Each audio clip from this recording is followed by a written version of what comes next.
Hello out there. It's me, the host of Tiny Little Victories podcast, the podcast that talks to humans who are changing the world. So today is a little bit strange because yesterday, October the 16th, was a full moon. So we recorded this podcast the day after the full moon, and everybody, including our producer, was full of energy. It was very lively and very introspective at the same time. And so on this show, we're going to talk about a couple of things. One, we're going to talk about the philosophy and the principles of a magician. Yeah, bet you didn't see that coming. And our guest today is Blazej Wojtyla. Now, you know what? It's a Polish name, and I think I just didn't do a great job of saying it correctly. But it is the same last name as the Pope.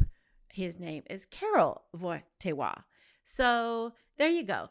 This is a man who has allowed me to call him Blaze. That's the English version. It's much easier for us to say, which we appreciate greatly. But let me tell you a little bit about why this is an important podcast and about why we need to stop and listen. Blaze is a successful entrepreneur in Poland, and he develops IT products for different kinds of industry. So very smart guy. And as you know, we all live in a state of disrepair in a way where we're always thinking maybe we're not good enough, or maybe this wasn't as good as it should be, and maybe this is just how it has to be because this is what I was told it had to be. This is what society told me I had to be, and this is sort of the rules of the game type thing.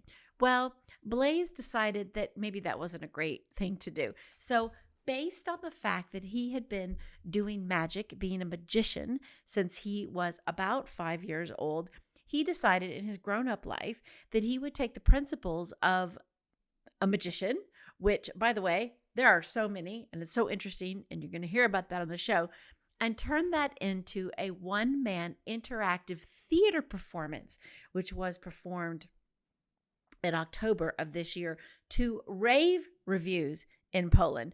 And unfortunately, it's just in Polish, but maybe if you all write in and comment, we can get him to do a show for us in English. So with no further ado, I would like to bring you a man who looks at the world in a creative way and in a way that says you don't have to be pigeonholed into a place just because you were told you had to be there. I think that's about right. Okay, please welcome Blazej Wojtyla from the one-man show, This Is How It Has to Be.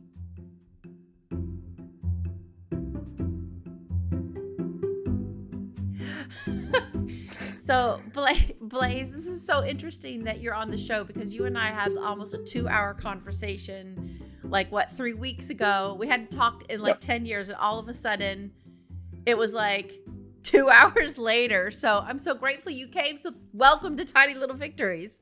Yeah, I'm so happy, and thank you for the invitation. And yeah, I feel as well that 3 weeks ago, in these 2 hours, we just opened so many topics and we're not able even to close a lot of them. So no, and I think this is part of, we're sharing this with the world. So in the intro, you guys heard me talk about Blaze and what he's been doing, what his business was like, and then what he pivoted and tried to do. So we're going to really talk about his one-man interactive play that just was performed, I think, last week in the middle of October. Is that right? October, what day was that? It was middle of October. Yep, exactly. Yeah, middle of October. Mm-hmm. Yep, a little bit more than a week ago when we are recording it. So. Okay, so I'm dying to ask you this question. This is one of the topics we talked about, how you are a mobile developer. Your company develops mobile, products. Not so much mobile right now. In general, IT products and a lot of web development, and doing a lot of consultancy, trying to talk about how to build stuff in general. Yeah. I like that. And you're from Poland. And so you've had this company, Jazzy Pro Solutions, for a while. And then you got married, you had 2 kids, and then now you're doing a one-man interactive show. Why? How did you get there? Yeah, it's definitely not out of nowhere because I was into magic for my whole life. And actually it started when I was, 4 or 5 years old. and I've seen a magician on TV. It was Siegfried and Roy and David Copperfield. All of them were super popular back then. And also my grandma trying to forbid me to watch that because it's probably something too close to Satan. Oh, yes, of course. Of course. Think about it. Like you're a little kid, and Yeah, because there's a lot of religion in your country, mostly Catholic. And so she didn't exactly. want little Blaze to watch any magic. But did you do it in secret? Did you just keep doing magic, or did you? I kept doing it. I Okay. was like literally as a small kid going all around and pushing all of my family to do this show during birthday parties and New Year's Eve and so on. And I actually was doing magic shows for a few years when I was a teenager. So starting Okay. 13 years old until I was 18, I was actually gigging and doing these shows for cash quite often. And then I dropped all of that because of going to university and my Oh, past girlfriend. yeah. So Oh, wait. You dropped magic because your past girlfriend didn't like it? like You see, it's she always didn't. a girl. It's always a girl. Too. You move somewhere for a girl, or you change your job for a girl, Yeah, or you quit something for a girl. I Tisk quit. tisk. Yeah, but in the end, I think like everything is in place Yeah. Yeah. because of that. I dropped it for quite a long time, and from the distance, I was able to observe everything that's screwed up, let's say, Yeah. about magic and why it's being perceived very often as something connected too much to circus and clowns. And Yeah. nothing against clowns because that's an art, a form of art Yeah. by itself. It is. It's so true. But it's different. Clowns. But it's different. Yeah, it's different. Well, I like that I like you made that choice at such a young age. Like a lot of people don't, in my opinion, don't really stop and pause and step back from something because Hmm. this gives you an idea to get perspective and to be able to Yeah. see like I mean, it must be frustrating to be a magician, someone that believes in magic, and then having to really fight that stereotype of like Hmm. circusy, clown, Yeah. hoaxy. I mean, how, as an 18-year-old, like, and then to where you are now, like, how has that thought process changed for you now in Yeah. terms of It's magic? so it's 20 years later. Mhm. And in the meantime, there were a few years when I was not doing much about magic. Yeah. But as girlfriend was exchanged for a new one that became my wife, Okay, I and like and this new and model better already. Yes. and my present wife is really supportive, and Yeah, she really likes that I'm doing it after hours and I'm into magic. I love But that. in the meantime, I was organizing some shows. I was doing, for example, like it was from time to time. But for example, I always tried to do something more than just magic and use the magic as a tool, as a vehicle. So I had these Okay, programs. One of them was called Magic of Startups, and I was love that. having a workshop for startups showing how it works based on magic. Or I had this business of magic, and I used Harvard business books Uh about huh. how to do business properly, and I was putting these messages inside the show to I to love to it. to to convey them. But yeah, but it was like once per 3 4 years there was something happening, and there was again nothing publicly. Yeah. That's kind of how it is though in life. Like you have you do a job, you have to get a job. People want you to have a Yeah, job. And then you have this passion for something. And then you want to do that, but you're like, "Okay, I have to have this job."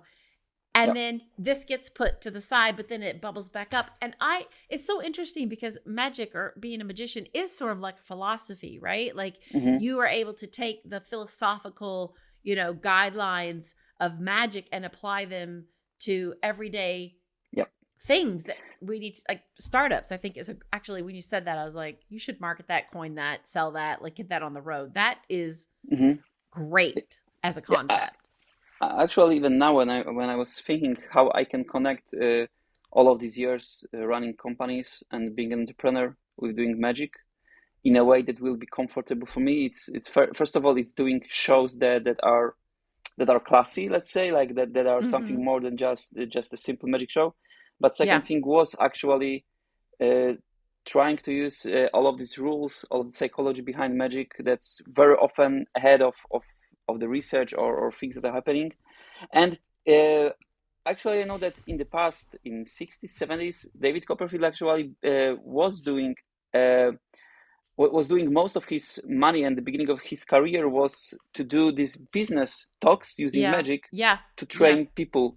And I think that that's actually brilliant, and I would love to do that. I would love to do that more, like to be able to to talk to managers in companies and having that background of entrepreneur and knowing the rules of magic, knowing how to design the negotiations, the structure, the offering. How to think about other people, and especially now when we really have all to focus on people, not on companies, but on every single person. It's just and to still keep that truth behind it, to not make it something that's faked, but something that's genuine and honest.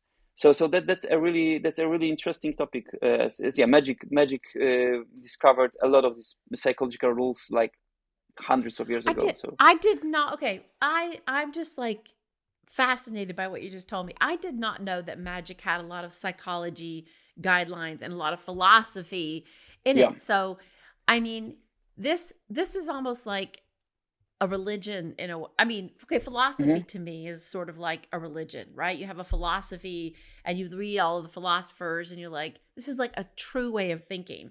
So if you apply that to a craft, right? Like being a magician, then it like brings those things aren't tangible, you know? I mean, like thinking about how to structure a deal or creating a foundation for your startup. It's not tangible in a way, right? So if you, what was your first, I guess my question to you is like, what part of the philosophy side of then the magician world were you able to see very clearly could be applied to startups? Yeah, so it's the very first lesson was about being on stage, because doing a lot of shows as a kid, you very quickly has to learn that energy is way more important for this first presence in front of other people trying to sell something than the I don't know, the main message. Like the main goal of this. You just said it right there, Blaze. You just nailed it on the head. It's all about presence, right? That energy. It's when people will see that you believe in that you are positive, you are optimistic, and you will grab their attention and they will follow you, then you already achieved your goal, because they will come to you, they will ask more questions, they will want to talk to you about, okay, so why are you so excited about it? Nobody's able to listen to all of these details. People are trying to squeeze in 5 minutes everything about their business, all of the numbers and so on, while the most important thing is to actually grab the attention and make these people be open to talk to you, to open this relationship and start doing something together. And if somebody is not I don't know, it's not getting you, if there are no if there is no chemistry, then probably also the business will not work, because it's not just about money. I love that you said that. Like this idea that you have to cram everything into 5 minutes to your whole entire philosophy. And I think the investor system is broken. I've said it before, and I will keep saying it on every podcast, is broken. But you're correct. I think because that is a philosophy, having a presence, making energy, because that's how I do business. I want to work with people that I feel have the same energy or chemistry as I do. And if I make a mistake and choose a client that's not in the beginning, my intuition is like, this is going to be hard. And then you take the money and you're unhappy the whole time because you knew, and you didn't trust yourself. And that you being on stage since you were 13, I think really proves the fact that like that element of presence, energy, having people gravitate to you is something that you could bring to the table for other companies or like managers at different companies. Because you're right, I'm talking too much now, but we are losing that human connection more than anything. And you're right. It's humans. You got to humanize everything. Yeah, but that's also why I hate so much all of this all of these approaches when people will try to teach you how to do this most effective networking on a big business event and approach so many people, while I will prefer to go for an event where there are 30, 50 people. You can find four or five of them that you can really connect with, and not trying to push yourself to make something happen, rather trying to force it. Rather try to find people that you are getting along very well, because it will get back to you after some time. Like it will be way more I don't know, after 5 years most of these people will change their jobs 3 times. And it's more about the person, not about the company that they are working at in the end. So true. I think that you and I talked about this before, and I had another guest who said the same thing. Like, he only picked his jobs by what he felt he could contribute, not by the title. And I think that is a smart move. I never concerned myself with the title. I was more concerned about the work that I did. I guess, and being present with people. Like, can you have a conversation with somebody that resonates with you? Because how can you do business together if you're on opposite sides, right? Yeah. But also, if talking about that magic aspect, like for me, that's something that you will need 5-hour podcast to. Yeah, well, we could just do one in segments, because I think that this magic concept as like a business concept is something I had not thought about until just like on this podcast with you. So keep going, please. No, but there are some things that are like pretty obvious. Some of them are very vague and not easy to explain. But for example, like even the most basic stuff, like for startups, for example, all of the magicians have that you are learning that as a kid, that you can practice. So yeah, it's like every single magician. We are playing with cards and coins in the beginning for like years. And then we are going on the stage, or we are sitting next to the table, we are doing the show, and we realize that all of these exercises, all of the time, all of these mechanics that we are creating for years are actually not causing people to like it. Like, they are not triggering any reactions, because people don't care. Like, you can learn for 10 years from the best books about card magic, and you can know hundreds of best card moves, and then people don't care. For them, it's just a card trick. And it's a very harsh lesson for a kid to realize that people don't care. And you are learning that you need to focus on their perspective. You need to be empathetic. You need to understand that your main goal is to think about, okay, what they are getting from that show, not what I am able to show to them. So all of these things are later on making it so much easier to build a speech, to talk to people, to understand their needs.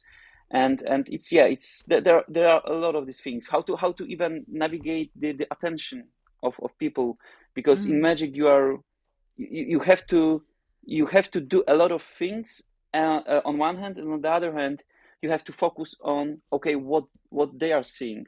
Even while writing the script, you are describing what people see. You are not describing what's really happening, because there is 10 times more things happening in your pockets, under the tables, and so on.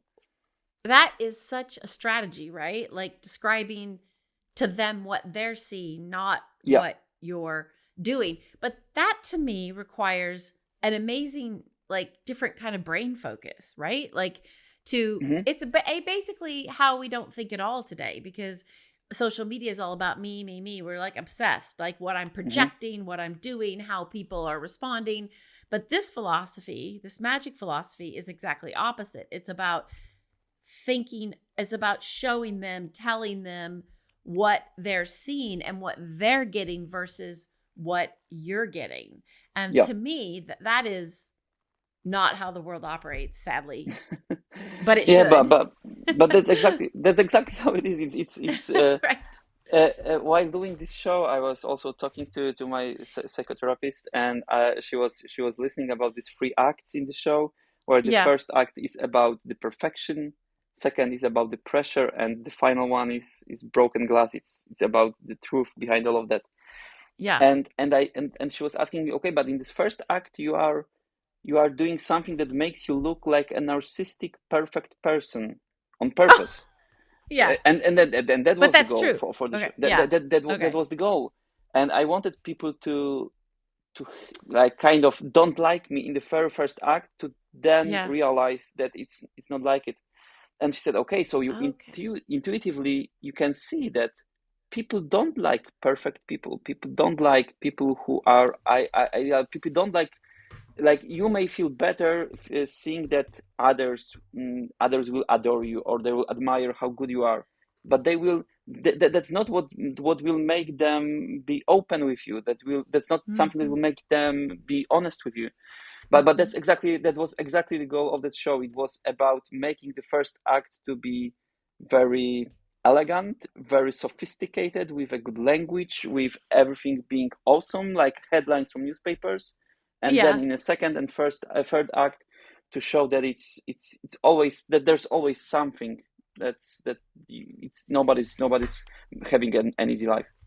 Yeah, so nobody's having an easy life. That's so true. Let's shift a little bit, because I want you to talk more. Let's talk about the show, because more than we're talking about the show, because I want everyone, all the listeners, to know that what the show is about. And you had a struggle to get it ready from either like the support, the confidence, but then you hired an acting coach, like you wrote a script for this thing. So tell us the name of the show in Polish, and then of course the translation, and take us through that, because when I was talking to you before, we're like, it's an interactive one man like theater show, but the things that you do, we'll get to those later, about like giving audience things to hold. That I want you to talk about the mirror, because you told me about that. I'm fascinated by that. But yeah, Dimitri, I'm going to start over. I want to talk a little bit about the show, because it's so interesting how you got there. You got there through a lot of struggle, through some trying to find the confidence to be able to talk about the main issues that you felt that are difficult to talk about in Poland, which is, mental health. And I think mental health is a topic that depending on where you are in different countries, like people are more accepting, but I like how the culture is becoming more accepting of, let's talk about mental health. So this show, tell us in Polish the name of the show, and then English, and tell us how, like what each act does and how it's interactive. And then I'm dying to know what the results were. Yeah, so the name of the show in Polish is Bo tak trzeba, and the translation will be probably like how it has to be. Yeah, that's the working project name for now. And I like that, because it's a question: how does it have to be this way, or it has to be this way? Or I like it because you know why? It makes me think. Yeah, it's all about it. It's all about us doing things that things that have to be like that. Like we believe that they have to be like that because we were told by our parents, friends, society, company, school, society, everything around us. We are being trained to follow these rules, and there is also the part in my show that's a question mark. Because at some point we are no longer being pushed by people around us, because we start to believe it so much, we start to tell that, and we are creating this as our own story. We are losing that clear vision that that's something that other people forced us to do, other people asked us to do, or wanted from us. We start to believe that that's our own need, our own. You adopt that narrative. You adopt that, and you're living it, right? You're breathing it. You talk about this. You begin to live it. I've been there, beginning to live that, and I'm like, those aren't my values. That's not really how I want to work. Exactly. That's not how I want to. And then it's a weird. You said something earlier about it's difficult for a child when they learn magic, and then they realize that it's kind of a letdown in a way, right? I think same thing when you're on this programming track and then you realize like, this isn't my, it's like the talking head says, this isn't my beautiful wife. Like, what's going on here? Yeah. So yeah. I think that's common. I don't think people like to talk about it. Yeah, but on the other hand, it's extremely universal. That was a hypothesis. Like that show was this first spectacle was starting 11:15 p.m. like in the middle of night in a club with 70 people. It was a test drive, let's say. Okay. And I was super Dress curious, rehearsal, like how people really react to that. Like, will they? Well, tell me even what listen happened in your dress rehearsal, like with 70 people in a bar. What was the feedback? Yes, so the feedback was awesome. I first I cannot resist to not tell the story of the whole day before that, because like I forgot to eat anything. Like I got my breakfast at 7 a.m. and I realized 11 p.m. that I got nothing for the whole day because I was so stressed about all of this, about going again on stage in front of so many people after a few years of break. But my good friend was on the backstage, also a magician, a few other people, and that's also something that I like about being in different communities with different people, because people who are doing art on daily basis, they have different approach to many things.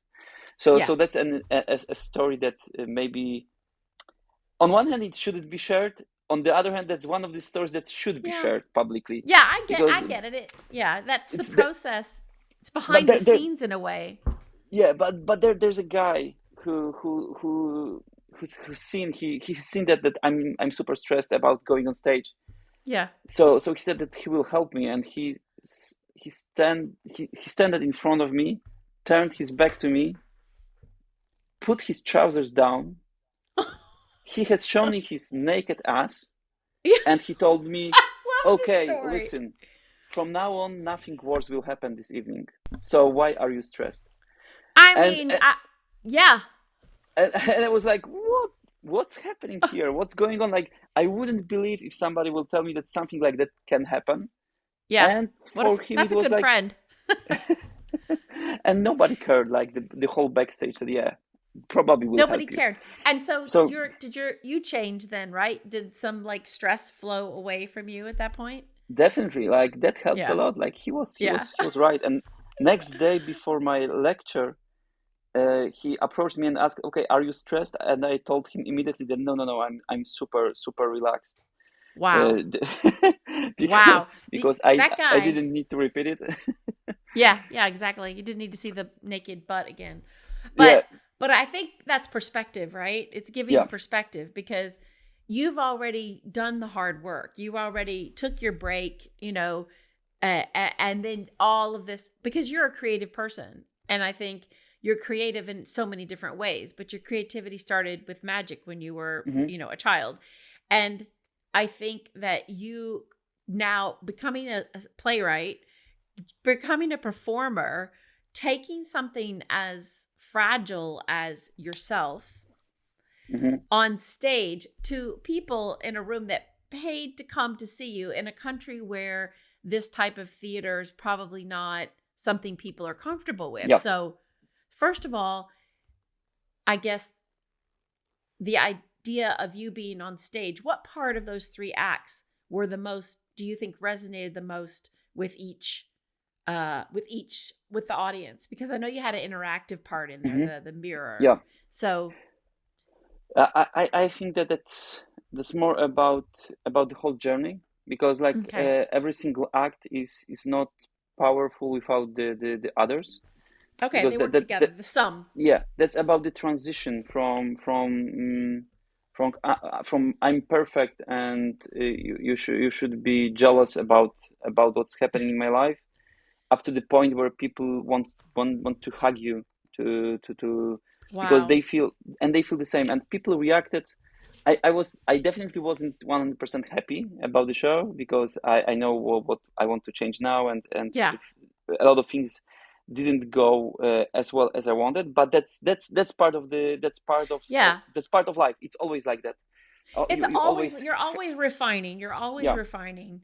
And so the journey from having people realize the play, the interactive play is about having people realize that they're not perfect and that's okay, right? And taking them through this journey where they see somebody, a narcissistic, perfect person, and then they end up saying, I get this, I feel this, is a huge contribution, in my opinion, to your society, because it seems to allow people to come up and say, I'm not doing great right now, and that's okay. Yeah, I was terrified how people will react. I was honestly terrified. But when after the show, people approached me and they were telling me that they just went through the very same story, that they are going through same issues. One lady just approached me, and I have the disco ball hanging on the stage in the very end of the show, and she was trying to negotiate and buy the disco ball from me, because she said that was the most important show in her life and she wants to have it in her apartment. So it definitely resonated, and that was for me a huge relief, because magic was a secondary thing in that show. The number one thing was for people to feel good about themselves, and to see that they can have problems, they can feel like they are not able to move forward in their lives, they can ask for help, and that everybody around them have very similar issues, and it doesn't matter what they can read on social media or in newspapers or anywhere. Like, it doesn't really matter, because we all have our own struggles, and everybody's facing some serious issues, and we are not sharing them, we are keeping them for ourselves. So it will be really good for all of us to just assume that other people have issues. I think that that this idea of coming out, so to speak, on like, I'm having these same issues, and having people come up to you, it must have been a relief for you in a way, because I know we've talked about your journey, we've talked about my journey, and oddly, our producer, I think I talked about the last time I talked to you, his own journey. And I think, the idea that you hide, you don't share, you don't talk about what your struggles are, and then you're projecting something different to the world. Like, both the producer and I had short stints at very, very large, huge tech companies, and miserable, right? Couldn't get anything done, couldn't move through the system. But then you couldn't tell people really, because they're like, you're so lucky, you work for so-and-so. And at the same time, both of us have this same experience of just, not being able to get behind it. But you can't tell people that, because you look ungrateful. You look like a spoiled little brat, that you're not having your way. And I love that you took everything. To me, you took magic, you took your entrepreneurial background, you took your love for yourself in a way. It's very brave to share your story on stage to a lot of people. So, I mean, just so many snaps for you. How is the show going to change? And are you going to, I guess I asked too many questions, but what parts of the show would you change that you can tell us about? Because I'm just going to tell everybody. There's a part of the show where he passes out a little mirror to everybody. Correct me if I'm wrong, Blaze. And the point of the mirror is to write down something that you think about yourself, right? Yep. And go ahead. No, it's specifically to visualize something that you think about yourself, or think about your goals, that probably you have this thought that it may be not your real thought. That's something that's adapted from others. Yeah. Oh, okay. This mirror exercise is something you've adopted back to the beginning of what you're talking about, the programming you become. Okay. And then you ask everybody to do that, and they do it. And then he tells people to smash the mirror. Yeah. So how many people smash the mirror in the show? Like, do people really smash the mirror?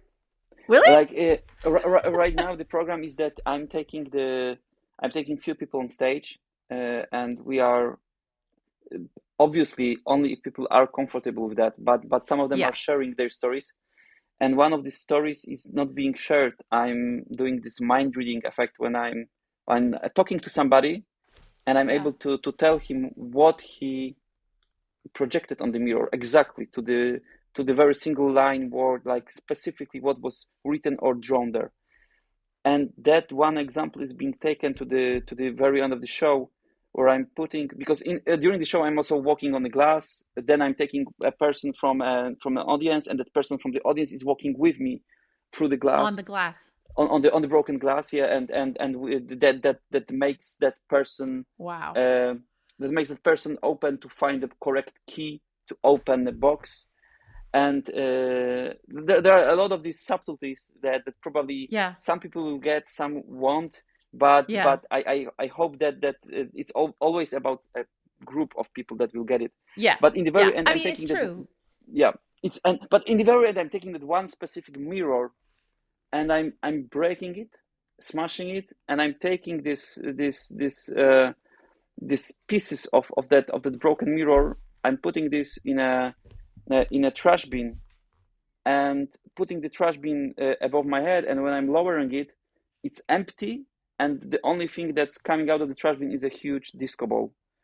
And that's when this message is coming. That's why she wanted the disc. It's like oh my God. All of our things, like everything that we believe is stopping us. I mean, also during the show, putting in the trash bin a lot of things that are being like, if there is a false cover for the book, that cover of the book is being put into that trash bin. Or if there is an expectation that the Rubik's Cube has to be perfect, that fake perfect cover is going to the trash. Everything is going to the trash bin, and in the very end, everything disappears and changes into a disco ball. And I'm saying that we are not broken, we are fucking disco balls. So my God, we are not broken. We are fucking disco balls. Yeah. I think that is like, that's like almost a motto that needs to be. I want a T-shirt. We're not broken. We're just fucking disco balls. It's not mine. I've seen it somewhere anonymously written in the internet. And what's yours now? Because we say it on the podcast. So I have no idea who's the author. Probably some meme guy, but. Probably. but that one sentence actually was the trigger to create that show in that way, because I always had that vision while I was like brainstorming that show for months, that the ending has to be about the disco ball, because for me that message is so strong. Interesting. That it's not about forgetting about all of these things. Like I always, we were talking about it like 3 weeks ago, that I'm personally feeling most of the time like I failed, like a failure, that I'm not doing anything well enough. And it's that the disco ball is showing that all of these small pieces that we believe are our problems are actually forming something beautiful, something special, and we have to accept it. I love it. I love that. And I think, it's hard, because you and I did talk about this, how you feel like this isn't good enough. But the idea, you take something that you say or you keep to yourself, and then you made it tangible, right? Because, there's a lot of Buddhist philosophy in what you're saying, like all these parts equal the whole. And if you take one part out, you take that energy out, which also powers something else that you value more. The creating that pulsating sort of energy ball from, from everything. So I think that I can now see why that person said she wanted the disco ball, because that icon, that physical representation of her power is something that she feels she needs. I mean, I get it. It's on your desk. You look at it, you hear it, you participated, you're moved by it, you change. You tell somebody else, they change. And that's how we make change in the world, starting with somebody like you, who takes what's been holding him back or what his fears has been and putting it out there and sharing for people to open up to you. And I am eternally grateful for you for deciding to come on this podcast. I just want everyone to know I've been begging him for a while to come on the show. And I think we're definitely going to have you back, because you have so much life in you for the potential of what you can be without all of these weights weighting you down. And it's a true pleasure to listen to your mind and what you created. So thank you, Blaze. Oh, I don't know how to respond to that, to be honest. But like, because that show is actually not. That's the thing, is that I put that all together, but it's actually the true story. Like that story of my life. It's about, the whole life of pressure and last few years of having a huge round of investment, getting like spending all of that money before the product can took off, have to fire a lot of people, then having my second son who's going through few of these hard surgeries, raising money publicly to go to Boston and everything, and all of these things are somewhere on daily basis. We are putting on these masks. And for me specifically, I started to realize how big cost for us it is to wear the mask. Like if we are for half a day smiling, being energetic and talking to people and showing that everything is perfect, and then we need like I need like literally 2-3 hours sometimes to regulate myself, because of course it's all going down. You're smart. You have just said something that I think we talked about this before, and I felt in my mind a lot is like I call it resetting. Like I need to re-regulate because you're talking, you're raising money, you have a sick child, like everything. You cannot walk around in life and pretend like everything is okay, because I think that is toxic to yourself. To me, it's like putting on a mask that's just leaching negative energy and bad chemistry. We could talk about the brain, forever about, the fight that it has with both sides because of the things that go on in the world, our obsession with ourselves. And it's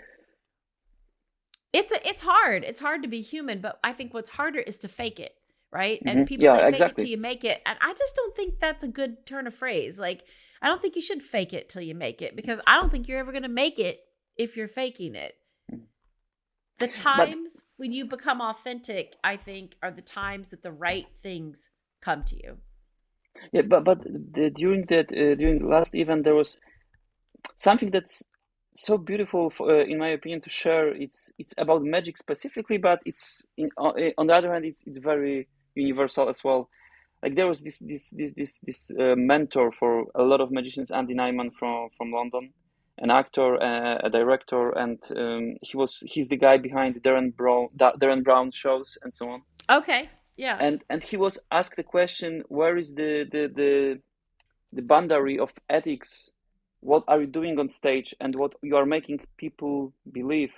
So how far you can go to pretend you are a psychic, and so on and so forth, and where is that ethical boundary? Where you have to stop to not make people be more vulnerable and so on? And he answered, like, when you are on the stage, you can do anything that you want, everything and anything, to give to your audience that final entertainment or emotions and so on. So that's the first thing. And the second thing is that what you really want to do to be aligned with your ethics, because he said we shouldn't consider what's like everything is fine, like you can do everything that's not hurting somebody else, but then there is this second layer, second question, what you for yourself. For yourself. Where is that boundary for you? And that's where you should say stop. So that's the same in business. Like you can do a little bit of shady stuff, you can fake more or less. The question is, and you can do that. People will accept it. People are used to that. Nobody will be offended by it. The question is, if you personally are you going to be offended by it? Yeah, exactly. And I remember one book from I love Harvard Business School, and their lessons and ethics that they are conveying. But there was this one thing, when you will do the very first shady thing, very first small step towards something that you are not completely sure is legal, you probably will end up in jail sooner or later. You've been listening to Blaze, who has a one-man interactive theater show in Poland. The English translation is How It Has to Be, ? Or not ? It's for you to decide. It's also in Polish. I think we can watch it on YouTube. So what we're going to do is put all the notes, all the show notes in there for you. And if you turn this into a English version, you got to be the first person to tell us, because I want to go see it. I would come to Poland to see that show. So thank you so much for coming on the show. Thanks so much for the conversation. Thanks so much.